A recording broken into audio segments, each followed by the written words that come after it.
now move over to Turkana, where the county government, in collaboration with the ECD network for Kenya, will be hosting the 5th National ECD Stakeholders Conference starting from 17th to 19th June 2023 in Turkana University. The conference aims to provide an opportunity for participants to gain knowledge and insights on global and national policy directions, as well as cultural child rearing practices. Listen in. To prepare for its 5th national conference slated for Turkana County for the next 3 days, the Early Childhood Development Network Kenya has put to the table their objectives for the 2023 conference, which aims to identify the link between early childhood development and feasible cultural child-rearing practices in order to support all children at their formative ages.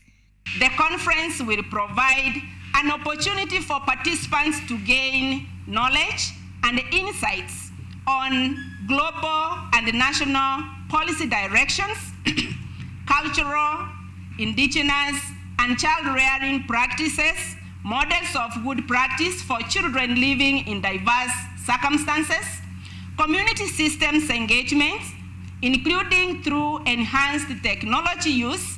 So if we are intentional, we can actually shape the brain of a child. You know? If we are intentional, because the brain arrives, and what happens is that in the first 5 years, it attains 90% of its potential. In this regard, the ECD Network National Coordinator, Dr. Teresa Mwoma, has called upon a collective partnership among county governments up to the national level in order to prioritize nurturing and taking care of children.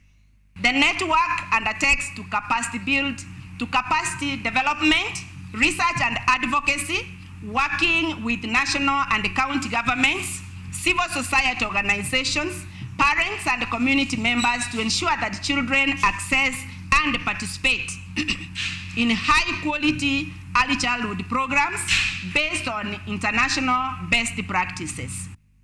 Addressing the challenges being faced by caregivers in the ECD sector in general, Professor Amin Abubakar of the Aga Khan University highlighted lack of proper compensation for the caregivers, inadequate infrastructural activities, among others.